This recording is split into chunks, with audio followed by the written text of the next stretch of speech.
Hello students, good morning. Welcome to my YouTube channel. मैं विनीता पांडे आप लोग के सामने सीबीएसई क्लास 6 एनसीईआरटी की सीरीज़ लेके उपस्थित हुई हूँ।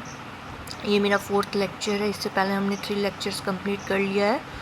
तो चैप्टर 1 में पैटर्न इन मैथमेटिक्स में कुछ ये टॉपिक्स हमारा रह गया था।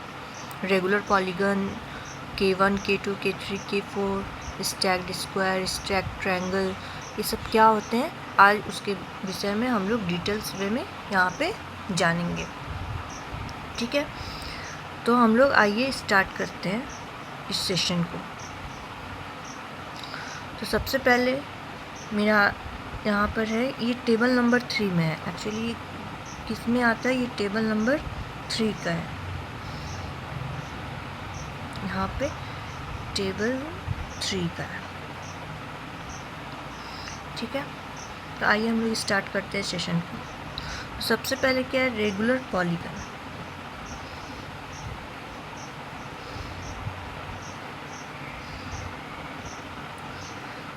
रेगुलर पॉलीगन को जानने से पहले समझते हैं पॉलीगन क्या होता है।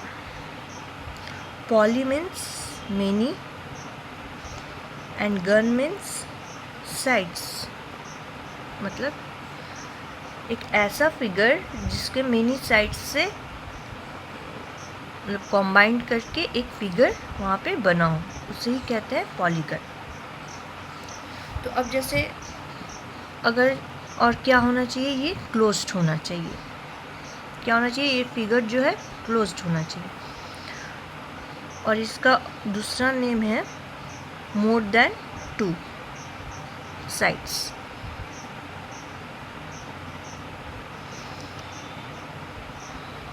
ठीक है, अब आइए देखते हैं पॉलीगन एक्चुअली होता क्या है। जैसे मोर देन 2 साइड्स, तो 3 साइड्स से स्टार्ट होगा। तो 3 साइड्स से हम कौन सा बना सकते हैं, ट्रायंगल बना सकते हैं। ठीक है, उसके बाद 4 साइड से क्या बना सकते हैं, क्वाड्रिलेटरल और स्क्वायर बना सकते हैं। 5 साइड से क्या बना सकते हैं, जिनका नेम है पेंटागन। उसके बाद क्या है, 6 साइड्स जिसके होते हैं उसको क्या कहते हैं, हेक्सागन। ठीक है, एंड सो ऑन। तो जिनके 3 साइड्स होते हैं उसे क्या कहेंगे, ट्रायंगल।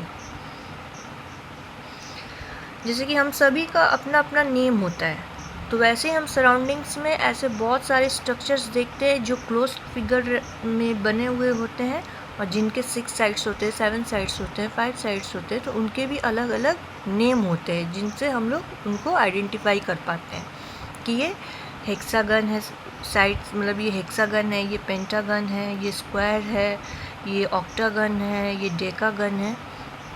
इस तरह से हम आइडेंटिफाई कर सकते हैं। तो इसी तरह इसका क्या नेम है, स्क्वायर और क्वाड्रिलेटरल। इसका क्या नाम है, पेंटागन। इसका क्या नाम है, हेक्सागन। राइट, अब देखिए ये सबको क्या बोलते हैं, पॉलीगन, क्योंकि ये मोर देन 2 साइड से बना है। लेकिन यहाँ पे टर्म क्या दिया हुआ है, रेगुलर पॉलीगन। क्या दिया हुआ है, रेगुलर पॉलीगन। तो रेगुलर मीन्स क्या हुआ कि यहाँ पे ट्रायंगल के कितने साइड्स हैं, 1 2 3। तो जितने साइड्स होते हैं, यहाँ पे मैं रेगुलर पॉलीगन का मतलब लिख दे रही हूँ, जितने साइड्स होते हैं उतने ही क्या होते हैं, एंगल्स होते हैं। ये हुआ रेगुलर मीन्स। तो अब ये पॉलीगन हुआ। अब रेगुलर में देख लेते हैं, 3 साइड्स है तो इसके 3 एंगल्स होते हैं, यानी इसको चेक कर लेते हैं, 1 2 3। 4 में स्क्वायर में कितने साइड्स होते हैं, 1 2 3 4। सॉरी, एंगल्स कितने होते हैं, साइड्स भी होते हैं 4 और एंगल्स भी होते हैं। पेंटागन में 1 2 3 4 5, इसमें भी 5 हैं, साइड्स भी हैं 5, एंगल्स भी हैं। तो इस तरह से, और हेक्सागन में भी चेक कर लेते हैं, 1 2 3 4 5 एंड देन 6। तो इस तरह से इसका नेम हुआ रेगुलर पॉलीगन। ठीक है, जिसके क्या होते हैं, साइड्स इक्वल टू एंगल्स। अब आते हैं हम लोग एक और, आई होप ये वाला टॉपिक आप लोग को समझ में आ गया होगा। अब आता है 2 नंबर पे। इस तरह से हमारा गिवन है एनसीईआरटी में K4, K5 और K6, ठीक है। तो K2 एक्चुअली इसको टोटल को बोलते हैं कंप्लीट ग्राफ। क्या बोलते हैं? Complete graph. तो K2 मतलब होता है complete graph with 2 vertices. Vertices क्यों यूज़ किए? ये प्लूरल फॉर्म है, और फर्स्ट फॉर्म होता तो क्या होता, मतलब अगर सिंगल होता तो क्या बोलते हम लोग? वर्टेक्स। और वर्टेक्स क्या होता है? वर्टिसेस क्या होता है या वर्टेक्स क्या होता है? A point where 2 lines meet to form an angle, ठीक है। ये हमारा वर्टिसेस का डेफिनेशन हुआ। अब आइए चेक करते हैं कि ये K2, K3, K4, K5, K6 का ये टोटल मतलब क्या होता है, ठीक है। अब देखिए K2 मतलब 2 वर्टिसेस होना चाहिए, एक पॉइंट जहाँ पे 2 लाइन्स मीट करते हैं। तो ये जो एंगल, ये जो लाइन्स है, यहाँ पे एक और लाइन्स भी है, तो ये क्या है? दोनों ओवरलैप है, और यहाँ पे भी इनफाइनाइटली लाइन एक्सटेंड कर सकते हैं। तो ये कितना डिग्री बना रहा है? ये 180 डिग्री बना रहा है, ठीक है। अब आइए देखते हैं ट्रायंगल में। तो ट्रायंगल में कितने वर्टिसेस हैं? 1, 2, 3। एंगल 2 से बनता है, तो यहाँ पे भी 1, 2 और यहाँ पे ये 3 एंगल्स यहाँ पे भी बन रहे हैं। तो इसका क्या मतलब हुआ कि ये जो रेगुलर पॉलीगन है इसमें 3 वर्टिसेस इंक्लूड है। अब 4 में कितने वर्टिसेस होते हैं? कितने वर्टिसेस इंक्लूड होंगे? 4, 1, 2, 3, 4। पेंटागन में कितने होंगे? 2, 3, 4, 5। 1, 2, 3, 4, 5। ये हमारा रेगुलर पॉलीगन हुआ। लेकिन यहाँ पे K2 बोला गया है। K2 means complete graph. तो ऐसा कोई भी वर्टिसेस, कंप्लीट ग्राफ का मतलब हुआ कि ऐसा कोई भी वर्टिसेस नहीं लेफ्ट जाना चाहिए जिसे हम ऐड एक स्ट्रेट लाइन से हम ऐड ना कर सकें। मतलब कि कोई भी 2 वर्टिसेस को हम यहाँ पे देखिए, ये वर्टिसेस से ये वर्टिसेस हम इसको ड्रॉ कर सकते हैं स्ट्रेट लाइन से, है ना। ये वर्टिसेस से ये वर्टिसेस ड्रॉ कर सकते हैं। अब देखिए कोई भी ऐसा वर्टिसेस नहीं है जो लेफ्ट है, मतलब हर वर्टिसेस एक दूसरे से क्या है? डिपेंडेंट, एक दूसरे से जुड़े हुए हैं। तो देखिए ट्रायंगल में क्यों नहीं हुआ? क्योंकि ट्रायंगल में हर वर्टिसेस एक दूसरे से जुड़े हुए हैं। अब कोई तीसरा वर्टिसेस यहाँ पे कोई लेफ्ट नहीं रहा। अब पेंटागन में देखते हैं। पेंटागन में देखिए ये तो 5 हुआ ही। अब देखिए इस वर्टिसेस को इस वर्टिसेस से हम जोड़ सकते हैं ना, यहाँ पे जोड़े। फिर इस वर्टिसेस को इस वर्टिसेस से जोड़ सकते हैं ना, यहाँ पे जोड़े। फिर इस वर्टिसेस से इस वर्टिसेस को, इससे इसको। और कोई जा रहा है? Yes, this one. तो इस तरह से ये क्या हुआ? कंप्लीट ग्राफ हुआ। ये क्या हुआ? टोटल कंप्लीट ग्राफ हुआ, ठीक है। इस तरह से कोई भी वर्टिसेस को लेफ्ट नहीं करना है, मतलब हर वर्टिसेस क्या होना चाहिए? आपस में जुड़े हुए होने चाहिए। तो उसे ही कहते हैं K2। ये K2 हुआ क्योंकि 2 वर्टिसेस है। इसका क्या नाम होगा? K3। इसका क्या नाम होगा? K4। इसका क्या नाम होगा? K5। और हेक्सागन का क्या हो जाएगा? K6, ठीक है। तो आई होप ये वाला टॉपिक आप लोग को अंडरस्टैंड हो गया होगा। अब आइए समझते हैं स्टैक्ड स्क्वायर क्या है। स्टैक्ड स्क्वायर का समझने से पहले समझते हैं स्टैक्ड का मतलब क्या होता है। स्टैक्ड का मतलब होता है क्रिएटिंग लेयर इफेक्ट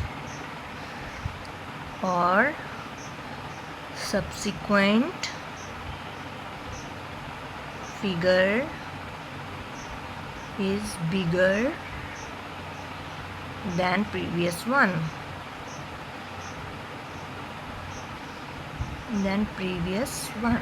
इसका ये मतलब होता है, मतलब कि अगर मैं कोई फिगर ड्रॉ कर रही हूँ तो अभी जो नेक्स्ट फिगर होगा वो प्रीवियस फिगर से क्या होना चाहिए, बड़ा होना चाहिए। और क्या होना चाहिए, वो एक लेयर इफ़ेक्ट मतलब प्रोड्यूस करना चाहिए। तो यहाँ पे स्टैक्ड का मतलब ये हुआ। अब आइए देखते हैं हम लोग स्टैक्ड स्क्वायर्स क्या होते हैं। ठीक है, स्टैक्ड स्क्वायर्स, यहाँ पे जबकि स्क्वायर्स बोला गया यानी कि स्क्वायर से बना हुआ होना चाहिए। तो स्क्वायर्स मतलब क्या होता है, 1 × 1 मतलब 2 बार मल्टीप्लाई। उसके बाद क्या होता है 2 × 2 4।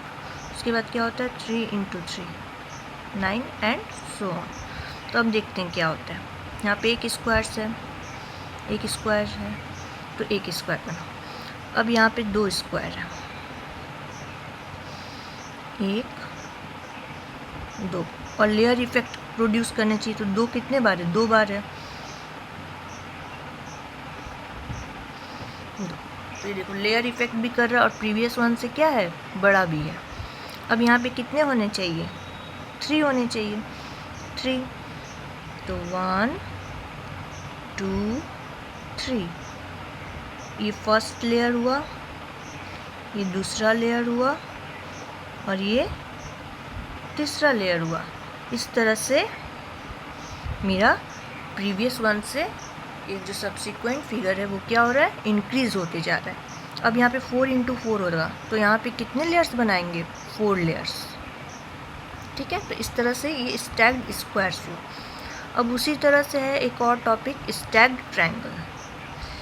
क्या है, स्टैक्ड ट्रायंगल मतलब क्या होना चाहिए, ट्रायंगल आपस में जुड़े हुए होना चाहिए और लेयर इफेक्ट देना चाहिए। तो ट्रायंगल में क्या होता है, सबसे पहले एक ट्रायंगल, ठीक है, ये 1। अब क्या होगा, 2 ट्रायंगल। अब लेयर इफेक्ट देना चाहिए तो यहाँ पे भी एक और ट्रायंगल। तो यहाँ पे टोटल कितने ट्रायंगल है, 1 1 2 3, 1 + 3 = 4, राइट। अब यहाँ पे क्या होगा, 3 ट्रायंगल। तो 1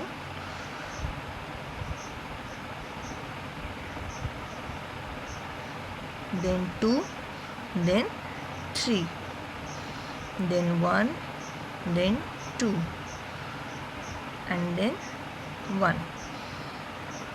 तो इस तरह से ये मेरा कितने ट्रायंगल्स हो गए, 1 1 2 3 1 2 3 4 5, 1 + 3 + 5 कितने हो गए, 9 टोटल। अब नेक्स्ट में कितने ट्रायंगल्स लेंगे, 1 लेंगे, 3 लेंगे, 5 भी लेंगे, उसके बाद 7 हो जाएंगे। अब देखिए ये 1 से बनाए, फिर 2 से बनाए, फिर ये 3 से बनाए। अब यहाँ पे कितने होंगे ट्रायंगल, 4 से बनाएंगे,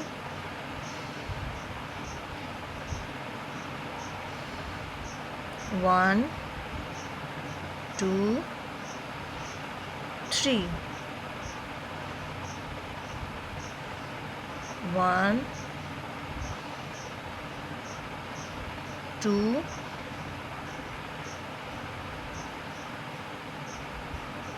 3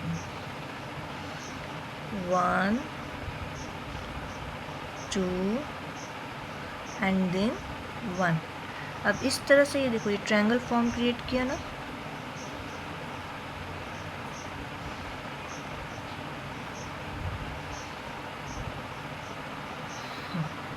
अब आइए काउंट करते कि इसमें ट्रायंगल कितने हैं।